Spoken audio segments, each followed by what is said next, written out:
പലപ്പോഴും കണ്ടിട്ടുണ്ട് ചില ആൾക്കാർ ഒരു റിലേഷൻഷിപ്പിൽ ചെറിയ കാലയളവിൻ്റെ ഉള്ളിൽ തന്നെ വളരെയധികം അറ്റാച്ച്ഡ് ആവുന്നത്. അപ്പൊ ഇതെന്ന് പറയുന്നത് ലവ് എന്നുള്ളൊരു ആസ്പെക്റ്റിൽ മാത്രമല്ല നമ്മൾ നോക്കേണ്ടത്, നമ്മൾ ഡീപ്ലി റിഫ്ലക്ട് ചെയ്യേണ്ടത് അവരുടെ ചൈൽഡ്ഹുഡിലേക്കാണ്.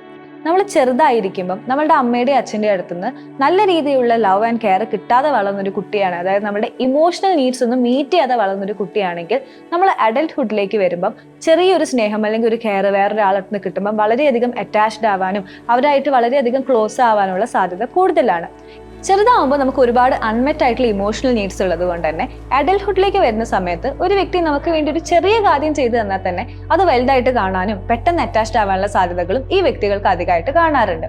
അതുകൊണ്ട് തന്നെ ഇത് അവർ അൺഹെൽത്തി ആയിട്ടുള്ള റിലേഷൻഷിപ്സ്, ടോക്സിക് റിലേഷൻഷിപ്പിലേക്കൊക്കെ എത്തിപ്പെടാനും അവിടുന്ന് ഒരു ചീറ്റിംഗ്, മാനിപ്പുലേറ്റിംഗ് അങ്ങനത്തെ ഒരുപാട് കാര്യങ്ങളിലേക്ക് പെട്ടുപോകാനുള്ള ചാൻസസ് കാണാറുണ്ട്.